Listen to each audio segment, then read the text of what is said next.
Itu singkat cerita, itu kalau yang di kejadian di Termas itu Mbah Dimyati sudah nyuruh semua kentong disembunyikan karena mau ada Mbah Hashim.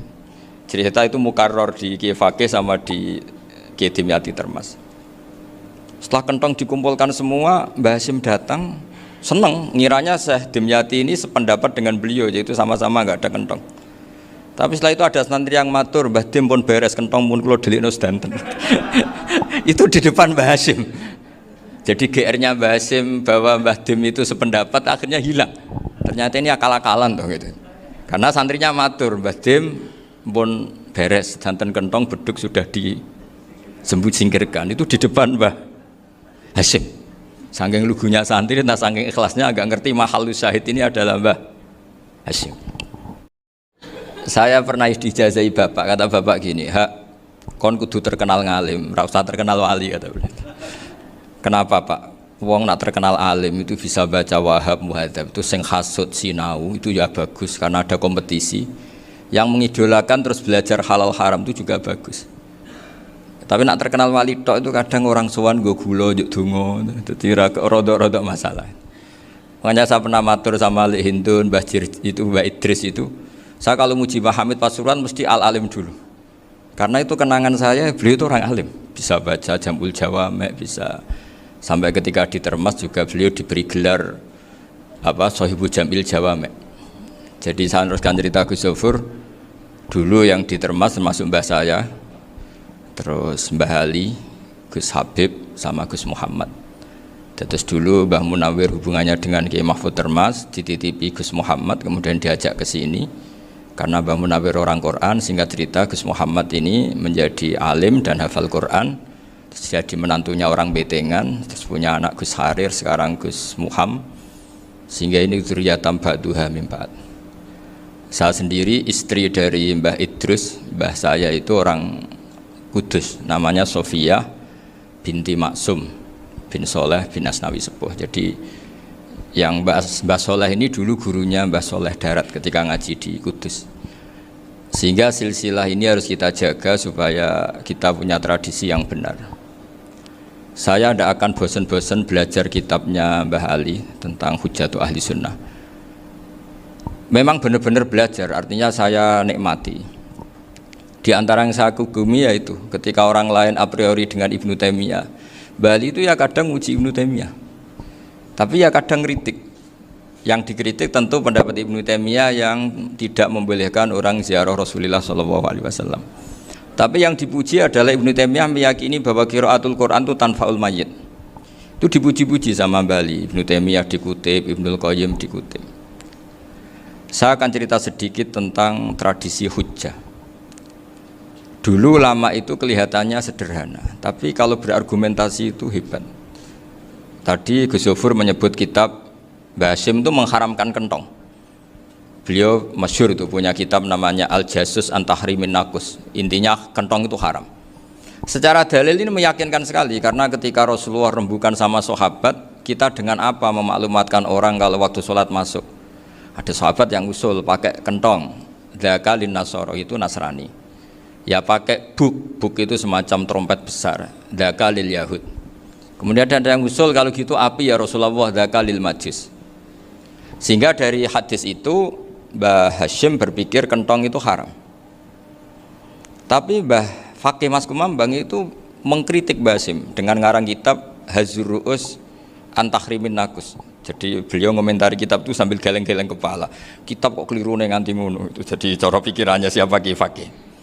Kentong di Indonesia itu kanggo wedhus dicolong gitu. Pos kampling gitu. Kalau ada banjiran ya kentong, ada maling ya kentong. Jadi nggak ada persamaan sama sekali dengan kentong yang milik orang apa? Nasrani. Sehingga di pondok saya itu ada kentong tapi jelek sekali. Karena itu satu-satunya cara supaya beda dengan kentong yang di gereja. Kalau elek kan mirip kentong di pos kampling. Itu ya agak-agak ilmiah sedikit. Dulu ceritanya Gus Zofur itu saya teruskan. Itu singkat cerita, itu kalau yang di kejadian di Termas itu Mbah Dimyati sudah nyuruh semua kentong disembunyikan karena mau ada Mbah Hashim. Cerita itu mukarrar di Kiai Fakih sama di Kiai Dimyati Termas. Setelah kentong dikumpulkan semua, Mbah Hashim datang, seneng, ngiranya Syekh Dimyati ini sependapat dengan beliau, yaitu sama-sama nggak ada kentong. Tapi setelah itu ada santri yang matur, Mbah Dim pun beres kentong pun kula delikno sedanten. Itu di depan Mbah Hasyim. Jadi GR-nya Mbah Hasyim bahwa Mbah Dim itu sependapat akhirnya hilang. Ternyata ini akal-akalan tuh gitu. Karena santrinya matur, Mbah Dim pun beres sedanten kentong beduk sudah disingkirkan. Itu di depan Mbah Hasyim. Saking lugunya santri, nah saking ikhlasnya agak ngerti mahalus syahid ini adalah Mbah Hasyim. Saya mau meneruskan cerita Gus Sofur. Dulu ini cerita dulu Mbah Mun ngaji di Lirboyo, tapi Kiai Makhrus ngaji sama Kiai Khalil Harun. Kiai Khalil Harun itu adik juga sekaligus muridnya Mbah Umar Harun. Mbah Umar Harun itu generasi kedua setelah Mbah Ghazali. Beliau menantunya Mbah Ghazali, tapi ya sudah ponaan. Sehingga tradisi ini penting karena saya berkali-kali bilang di mana-mana. Status orang tua dan mbah itu adalah terserah anak cucunya. Bukan terserah mbahnya, tapi terserah anak cucunya. Saya tidak akan bosan mengingatkan ini. Saya pernah di makamnya Nabi Yakub, itu ya dikemuli bendera Israel. Di makamnya Nabi Dawud. Nabi Ibrahim juga dekat sinagog. Sehingga Quran membela Nabi Ibrahim disebut maka anak Ibrahimu Yahudi wala Nasraniya. Karena ketika beliau berposisi di Israel, kemudian penguasanya adalah Yahudi, bisa saja makam ini ditulisi dan distatuskan ala Yahudi. Ya seperti Nabi Yakub. Nabi Yakub itu nabi yang kita yakin tentu berkeyakinan beliau orang baik, orang muslim, orang mukmin, tapi karena di desain mereka ya dikemuli bendera Israel dan disebut Abul Yahud. Karena kita tahu nama lain dari anaknya Nabi Yakub adalah Yahuda bin Yakub bin Ishak bin Ibrahim. Sehingga perasaannya orang Yahudi menjadi Yahudi itu yang ngikuti mbah-mbahnya. Nah khawatir saya ketika buyut-buyut kita kaya, buyut saya itu orang kaya dulu, namanya Badur Rahman. Itu kaya sekali, tanahnya banyak. Dulu cerita Mbah Hasyim ya kaya sekali, Mbah Maksum juga kaya, Mbah Abdul Aziz juga kaya. Karena dulu itu inginnya kiai itu yo ketok sugih lah, gak ngel-ngelo santri. Tapi nanti kalau cucu-cucunya sudah ndak alim, itu ndak dianggap punya tanah itu karena untuk fasilitas santri. Aku tak kedonyan, mbah-mbahku ya kedonyan. Buktinya tanah ombo. Karena dia akan menafsiri sesuai cara berpikir. Makanya sanad keilmuan yang diceritakan Gus Sofur itu harus diulang-ulang. Kalau nggak diulang-ulang, maka kita akan berpikir sendiri untuk menafsirkan Masyayikhon al-Kiram atau Ajdadan al-Kiram. Nah, ini yang bahaya, yang sering Quran mengingatkan. Jadi ada status yang disematkan oleh anak cucu kayak orang Yahuda tadi, Yahuda bin Yakub bin Ishak bin Ibrahim, itu menstatuskan mbah-mbahnya yang bernama Ibrahim itu Yahudi. Sampai Quran sendiri yang bela maka anak Ibrahimu Yahudi wala Nasrani. Karena secara geografis sekarang Ibrahim di Israel dan otoritas itu juga milik mereka, sehingga mereka bisa masang-masang atribut yang menunjukkan kalau itu Yahudi. Beberapa al-alim al-alamah yang minnah itu sudah wafat dan kadang-kadang dzurriahnya itu tidak kita. Kalau sekarang orang bahasakan kubu sebelah. Akhirnya ya nggak boleh dikholi, nggak boleh diziarah. Terus seakan-akan yaktaduna bi ra'yi, seakan-akan mereka berpendapat dengan pendapat syekh ini padahal enggak. Nah, sehingga tradisi ketersambungan sanad tadi baik secara genetik atau secara asbab itu harus terjaga. Saya beberapa kali banyaklah sering diceritain Mbah Mun. Dulu Mbah Munawir ini cerita ya, Mbah Munawir itu saking senenge kitab, ben santri ini so ngaji kitab. Itu kalau ada alumni Lirboyo jamuin di sini itu Mbah Munawir ikut. Saking ingin tasjeknya, ingin ngajari santri bahwa ngapal Quran itu hafal tok, tapi yo paham. Dan penggalinya Mbah Munawir itu sampai kelima nikah sama Nyai Komariah kalau nggak salah, binti Karim, binti Manap. Punya putra Gus Habib, Gus Toha yang diantara putrinya dinikahi Gus Rozin ini. Terus akhirnya kesampaian juga ketika Mbah Munawir punya mantu alim alamah namanya Mbah Ali Maksum, angsal Nyai Hasyimah. Sampai pondok Kramcak makruf bil ilmi, terutama ilmu sorof dulu karena Mbah Maksum itu komplain, fa'ala yafulu kok terus fa'lan ya, fa'ala yafulu ya uf'ul gitu kan. Masuk fi'il kok jejer isim gitu. Jadi dulu kata Mbah Mun itu ada persaingan ilmu sorof, sorofnya Mbah Maksum Ali Kuaron sama Mbah Ali Maksum Jogja. Jadi wali antok, yang satu Maksum Ali Kuaron, yang satu Ali Maksum. Ya itu dulu saingan ngarang sorof. Nah ini yang menang siapa? Ya terserah duriannya. Kalau duriannya keren ya menang karena terserah yang kampanye. Saya bayangkan adekan Mbah Zubair tidak punya anak sealim Mbah Mun, mungkin kalau Mbah Zubair juga tidak sewow kalau punya putra Mbah Mun, karena saya berkali-kali bilang kalau dalam syair Arab itu kama takarroma, kadang dilafatkan kama tasyarrofa bi Muhammadin adnanu. Orang berpikir Adnan itu siapa? Itu karena ada Nabi Muhammad SAW. Orang mencari-cari Mbah Mun itu mencari Mbah Zubair karena ada Mbah Mun. Orang mencari Mbah Dahlan karena ada Mbah Zubair. Wong kok alime ngono iku bapake sapa? Wong kok alime ngono iku putune sapa? Tapi kalau kita ini sudah ndak alim, ini orang sudah nggak tertarik nyari-nyari leluhurnya karena dianggap selesai. Jadi yang dengan tanda kutip yang menghabisi mbah-mbahnya itu ya mesti cucunya itu. Ini mau ngamuk, mau peringatan, tapi ini juga peringatan pada diri saya sendiri. Jadi sehingga dzurriyyah ini penting. Kenapa para nabi mesti donga dzurriyyatan thayyibah? Kenapa selalu berpikir tentang dzurriyyah? Wa ja'alaha kalimatam baqiyatan fi aqibi. Karena dzurriyyah ini yang nanti bisa menstatuskan leluhurnya. Seperti tadi cerita Mas Maftuh, ini tak puji betul, saya hari ini tidak ingin gojlok supaya kewalian saya tidak tergerus oleh kedoliman. Saya pernah diceritain Gus Zofur, juga sering baca buku tentang Mbah Maksum. Dulu Mbah Maksum kalau wasiat kembali ya gitu, kamu harus NU dan harus mempertahankan NU, tapi tidak dengan cara membenci Muhammadiyah. Dulu Mbah Mun juga sering cerita, dulu Mbah Hashim itu ngaji Syekh Mahfud.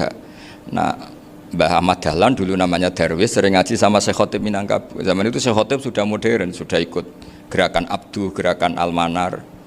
Sehingga bawaannya Mbah Ahmad Dahlan ini agak agresif. Yang Mbah Hashim karena hanya mulazim di Syekh Mahfud, hanya sesekali ngaji Syekh Khotib, beliau lebih seperti itu. Dan dua beliau ini sama-sama pernah ngaji Mbah Soleh Darat di Semarang, Mbah Hashim sama Mbah Ahmad Dahlan yang dulu namanya Darwis. Jadi ini masih min muskatin wahidah mimam bain wahid. Sehingga kita tidak kaget ketika Mbah Ali Maksum mengomentari Muhammadiyah itu masih ahli sunnah wal jamaah. Makanya nanti terakhir saya baca kitabnya Mbah Ali dan sering saya pelajari. Andai kan kita ini sepakat dengan ilmu, ya kita tahulah. Kalau Abu Hanifah itu tidak kunut, Imam Syafi'i kunut, berarti kunut itu mazhabnya Abu Hanifah, bukan mazhabnya Mbah Ahmad Dahlan. Apa tidak kunut itu mazhabnya Abu Hanifah, bukan mazhabnya Mbah Ahmad Dahlan. Kita kunut itu mazhabnya Imam Syafi'i, bukan mazhabnya Mbah Hashim. Ini semuanya masih dalam bingkai ilmu. Adzan qabla subhi juga riwayatnya jelas. Tidak adzan ya sudah perilaku kita sudah jelas. Dulu Mbah Mun sering didik kita gitu. Saya sering dengar cerita kalau dulu Pak Arif Fakhruddin begitu hormat sama Mbah Ali, apalagi dzurriyyahnya Mbah Azhar Basir, karena beliau dulu ngaji di Termas. Dulu itu enggak ada masalah karena semuanya dianalisis pakai ilmu. Tapi sekarang pakai identitas, yang kunut itu NU, yang enggak kunut Muhammadiyah. Berarti Abu Hanifah itu Muhammadiyah, Imam Syafi'i itu NU. Berarti Imam Syafi'i itu ya anak buahnya Ki Miftahul Ahyar kira-kira gitu karena anak buahnya Pak Said Akil. Kan terus jadi repot. Dulu kita ini pengagum ilmu, bukan pengagum perbedaan.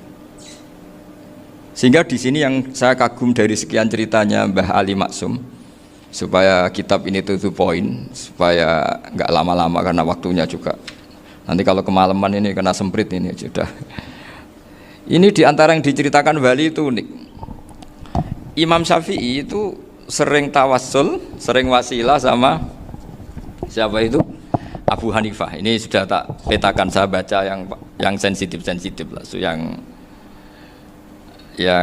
ini ya. Ziyar al-Babus Samin, terus sebentar ini yang bab tawassul.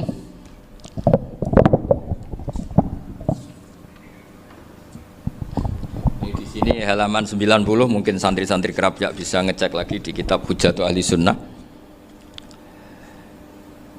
Ketika cerita tawassul, di antara yang diceritakan Mbah Ali Maksum adalah perilaku ya, bukan sekedar statement tapi apa? Perilaku.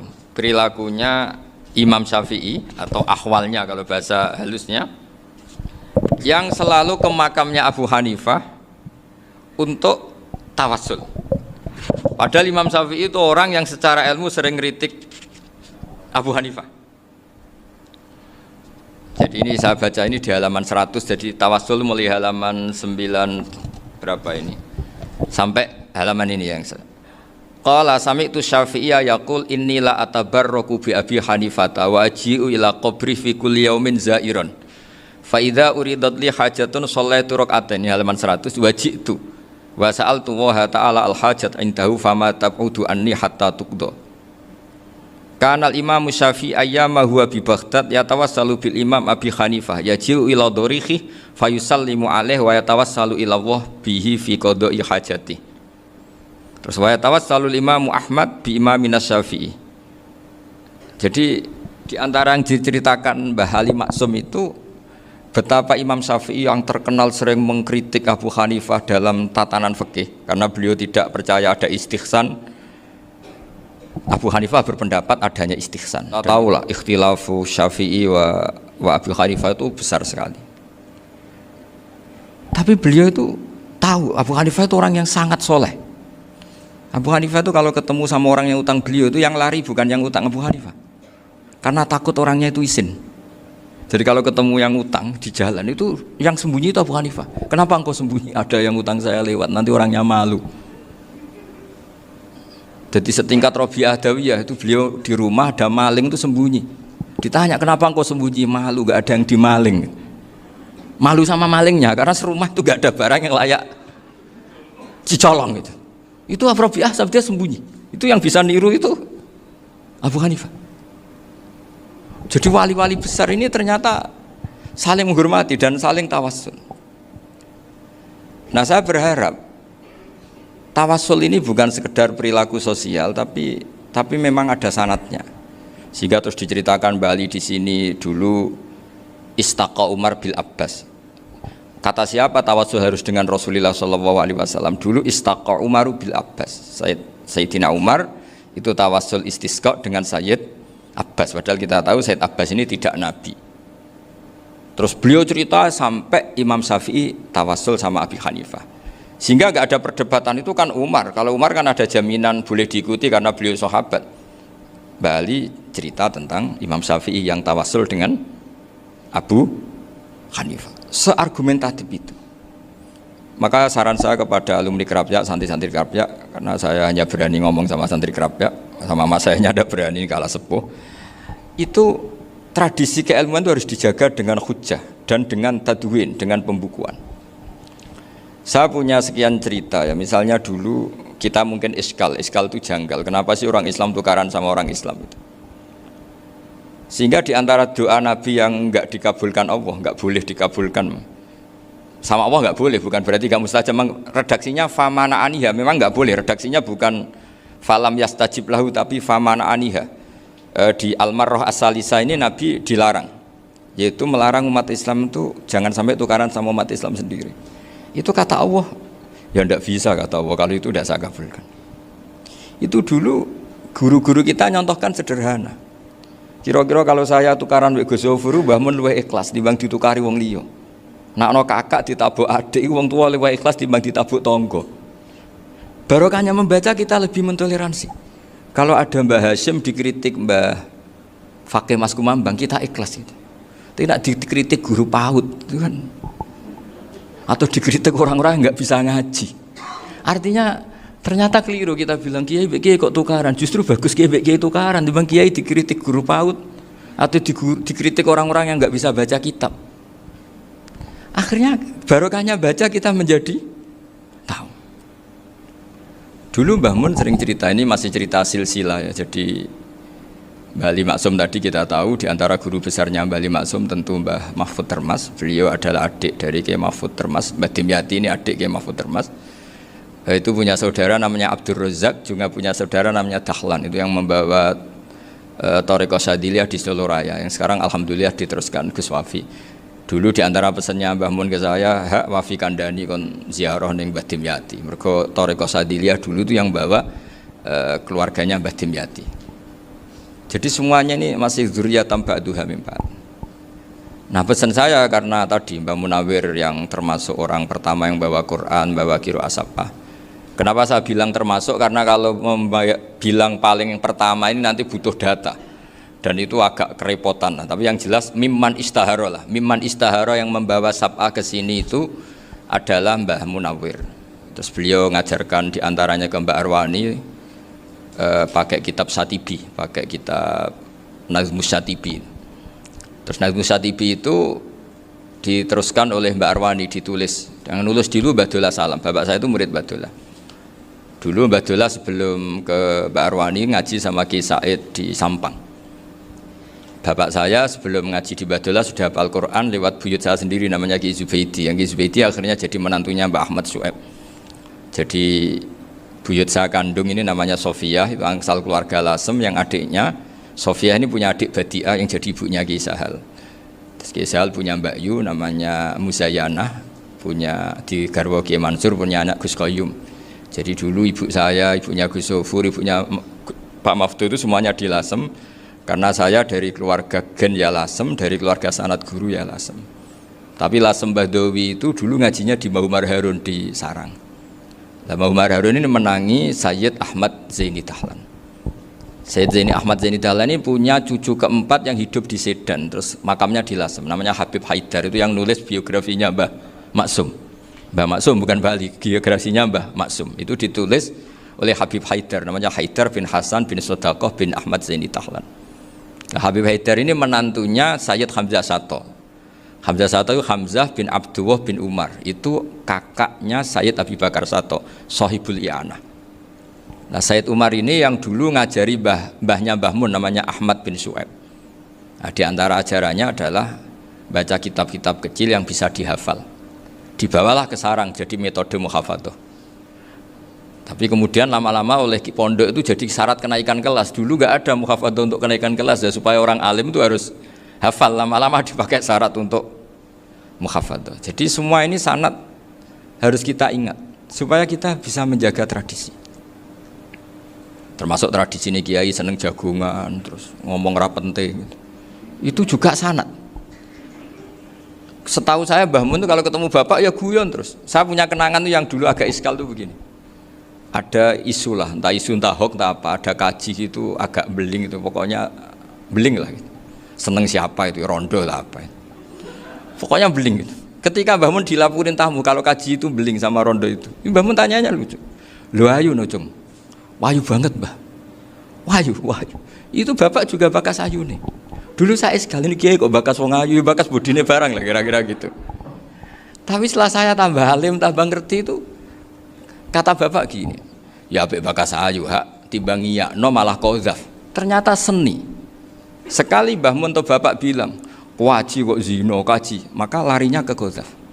Maka menghindari bahasa menuduh, ngomong yang nggak penting. Loh ayu no.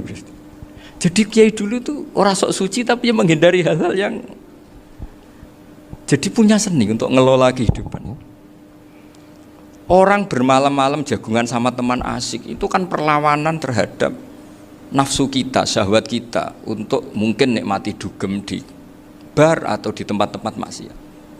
Itu setan di Indonesia tuh kakuati sama Ki Jawa. Orang supaya tidak tertarik maksiat itu Ki Jawa cukup ketemu kancane masak terong guyon, gejol-gejolokan zaman mondok, sewengi lulus sangka maksiat. Bar wis tutup. Perlawanannya sederhana, nggak pakai tahajud, nggak pakai wiridan, karena Ki Jawa juga koyoknya rapati potongan ahli ibadah gitu, jagungan gitu. Jadi setahu saya itu pernah lihat Bali itu sekali ketika beliau ngisi ceramah di Mbah Hamid Bedowi, saya masih kecil diajak bapak. Dulu kalau bapak ngelihat Bali sama Mbah Hamid itu mesti nangis, karena dua orang alim bertemu. Yang akhirnya ya bisanan itu Mbah Hamid punya anak Gus Nasih, di sini ada Mbah Nafisa, terus jadi Mbak Salih Hindun itu. Jadi dulu tuh ya guyon terus ketika ketemu. Itu yang sering bodoni Mbah Hamid itu ya Ki Bisri. Ki Bisri itu kalau datang ke Ki Hamid Pasuruan, nak wali tenan aku teko ditatakno mangan. Jadi ukurannya ya. Ternyata sampai sana dikei mangan tenan. Masih belum mengakui, kan nak wali tenan aku iki kiai rung di mobil, dongakno aku di mobil. Sudah kalah satu seri itu masih gak terima. Lalu itu Mbah Hamid akhirnya berdoa, ayo monggo, mugi-mugi Ki Bisri gak ada mobil. Itu setelah didoain masih tanya, mereknya apa merek? Jadi itu Mbah Hamid jawab, yo paling Holden itu, paling Holden. Itu nyari mobil itu ya adalah dapatnya Holden. Suatu saat Mbak Bisri diundang Mbak Hamid gak dikasih Bisyarah. Karena utangnya sudah banyak Mbak Hamid. Mbak Bisri ini utang tadi, utang doa tadi. Itu ya gak dikasih Bisyarah. Ya gak mau kesang apa-apa kelambimu kayak aku. Didol sama mukhibbinya Mbak Hamid. Itu harganya melebihi jatah Bisyarah.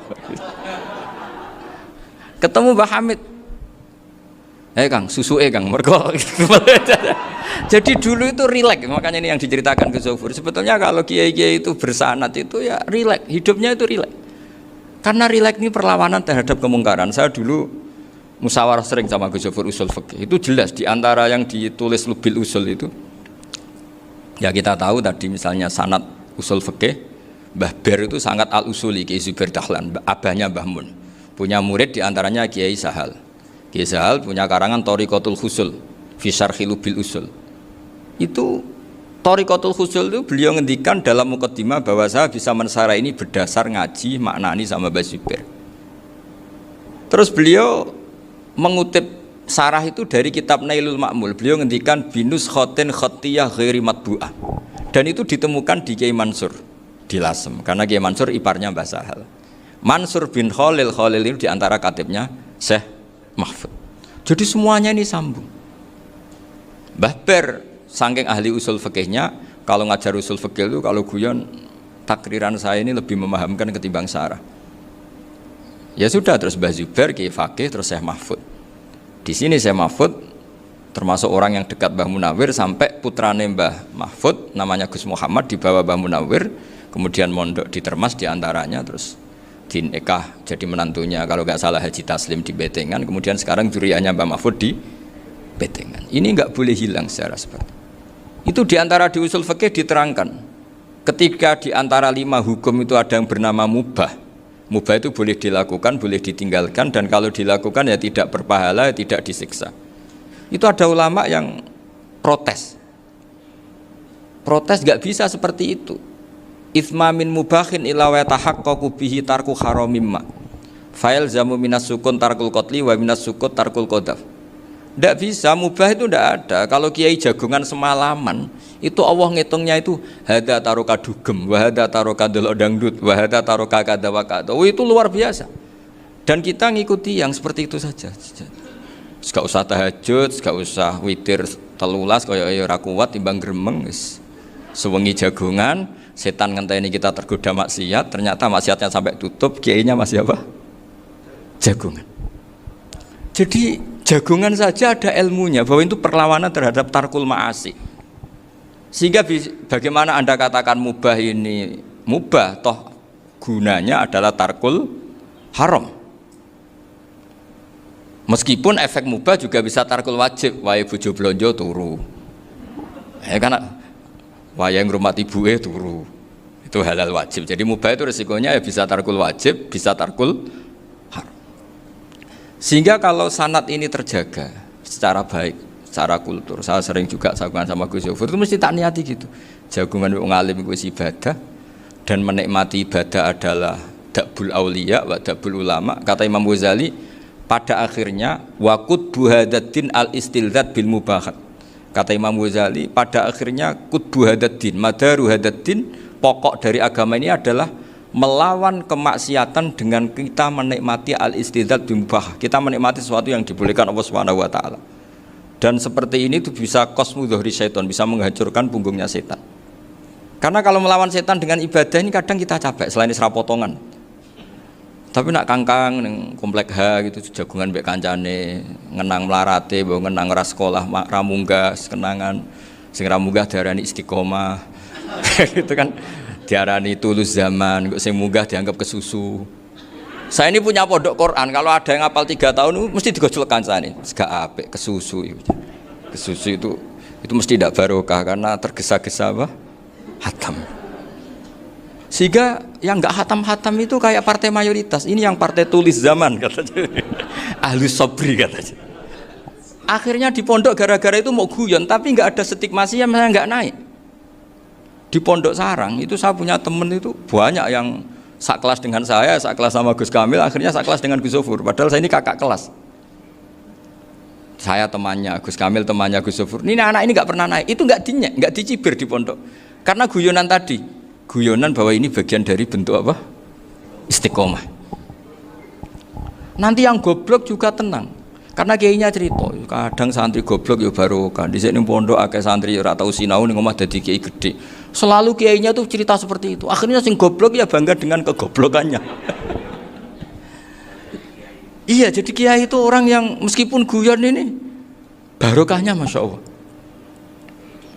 Dan setahu saya kiai-kiai alim itu ya senengannya guyon, karena tadi guyon itu luar biasa.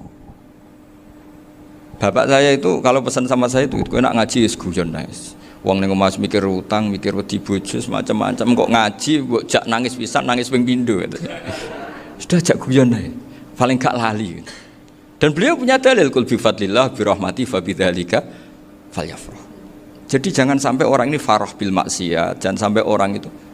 Dan ini yang saya kenang dari sekian cerita murid Bali. Mbah Ali Maksum ya senangane guyon. Gejol-gejolkan mbek santri guyon. Ini saya maklumatkan ke semua santri beliau bahwa ini bukan sekedar guyon, tapi al-istildzat bil mubahat. Ini adalah perlawanan terhadap setan, karena banyak orang bisa senang tuh kalau nunggu maksiat. Ini bisa senang dengan sesuatu yang tidak maksiat. Itu kayak apa hebatnya?